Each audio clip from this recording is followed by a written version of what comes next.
Somewhere in the middle of the An-Naqab Desert, or as it is called, the Najaf Desert in Israel, there is a textile factory.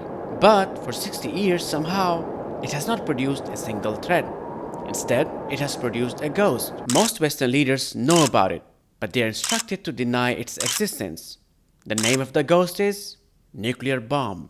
The media would have you believe that Israel produced its nuclear weapons under America's nose, or let's say by its permission. But in this episode of Sight and Scene, I will show you that it was a group project. At least half a dozen European countries helped Israel build its nuclear arsenal. I will tell you about secret agreements made between Israel and the West to erase the footprint of this program. Then there is a story of this man who tried to tell the world the truth, only to be lured into a deadly trap by a woman. Let's do a quick recap of how all this began.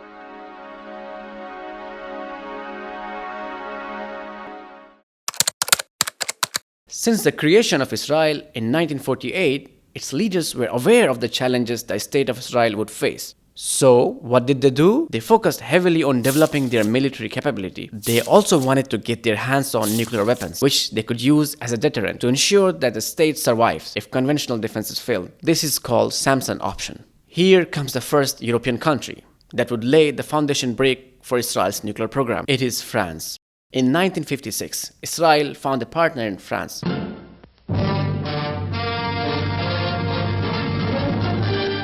A new Middle East crisis arises as President Nasser of Egypt tells a wildly cheering crowd in Alexandria that Egypt has seized the internationally owned Suez Canal. France lodges a bitter protest and suggests military action. The French were really angry and felt a deep resentment toward both the Soviet Union and the Americans. So they wanted to use Israel as their proxy in the Middle East. On October 29, 1956, Israel launched Operation Kadesh and invaded the Sinai Peninsula with an end goal to advance towards the Suez Canal. In exchange for this loyalty, France helped them build a 24-megawatt nuclear reactor. They also agreed to build them a plutonium separation plant in Dimona. It was a secret deal. The French public knew nothing about it. Actually, one of the pillars of democracy is that if your country is doing some shady business, the citizens do not have a right to know about this. Democracy sucks. Right. Just kidding. The deal was so secretive that the French engineers were told to keep their blueprints away from their own official ministers. What happened when people got to know about it? They call it a rogue operation. Rogue, yeah. Anyways, Israel got reactors from France, but there was one problem. A nuclear reactor is a useless pile of steel without heavy water. The purpose of heavy water is to keep the reaction in control. Just to keep it less technical, if you would like to build a nuclear reactor in your home, make sure to buy heavy water from your nearby grocery store. Else, you will lose the reactor and your home too in the process. So, what did Israel do? It went to the US asking, hey, can we get some heavy water? The US was like, what are you going to do with heavy water? Israel said, we need it for our science project at school. The US was like, no. We can't give you heavy water like this. It's heavy. We need to check what you're going to do with it. Israel just hung up the call. Eventually, they got help from a European country that secretly sold them 20 tons of heavy water. I bet you would be really surprised to know which country was it. It's Norway. Officially, the paperwork said it was for peaceful research. But, as usual, the declassified memos from the time show their officials knew about it, but they let the trade happen. How can you say no to a young state of Israel?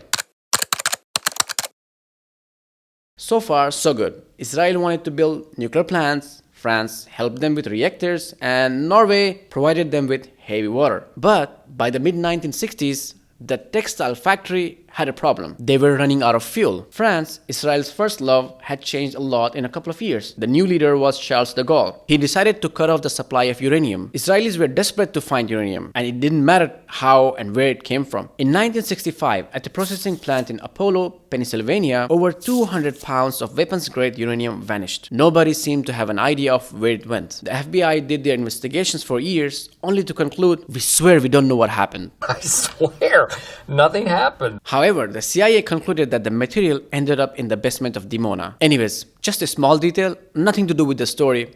The owner of the plant from where the uranium was vanished was a staunch supporter of Israel with high-level contacts in the government. Fast forward 3 years, and the Israelis have already used most of the stolen uranium from the US. They needed more. So what did Israelis do? They engaged in another tactic in 1968. They took help from a German chemical company. They legally purchased 200 tons of yellow cake uranium from Belgium. They loaded the material into a ship and disguised it as another harmless material. The consignment was supposed to go to Italy, but the moment the ship entered Mediterranean Sea, it went dark and the fuel arrived in Haifa. By 1969, the textile factory was becoming too big of a problem for the US. US wanted to do the inspection of the facility, but Israelis told them that this is just a textile factory. This is a textile mill.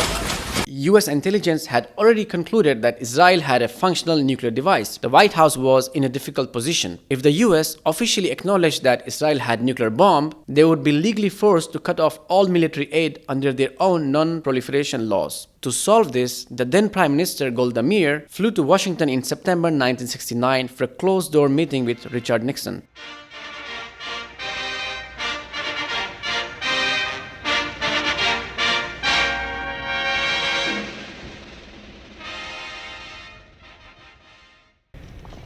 It is a very great privilege for me, speaking in behalf of the American people, to welcome you, Madam Prime Minister, in a very personal sense. He was known for his integrity. I'm just kidding. They made a deal. Nixon agreed that the US would stop its inspection of Dimona and stop pressuring Israel to sign the Non-Proliferation Treaty, or also known as NPT. In exchange, Golda gave a verbal promise to Nixon that Israel would never announce that it has nuclear bombs. For nearly 20 years, everything was going as planned. That is, until 1986, when the facade was demolished by a man named Mordechai Vanunu. Vanunu was a technician at Dimona, and he was probably not happy with the program's secrecy. He was able to smuggle a camera into facilities' most restricted zones, and he captured around 57 rolls of films to prove to the world that Israel was producing nuclear weapons. He fled to London and gave all the evidence to Sunday Times. The photos were explosives like bombs. This is the first time that the general public got to know about it. Western countries were like, wow, we did not know about this. I know I don't know nothing. This was a big issue for Israel. While Vanunu was in London, he was approached by a woman named Cindy. She was an American tourist. They began affairs and planned to spend some time in Rome for a romantic weekend, away from all the attention Vanunu was getting. Unfortunately, the lady had duped him. When he arrived in Rome, he was drugged and was smuggled to Israel in chains. Vanunu was sentenced 18 years in prison, 11 of which were spent in a total solitary confinement. Even after his release in 2004, Israel has kept him under virtual house arrest. This brings us to the core of the issue: the global double standard.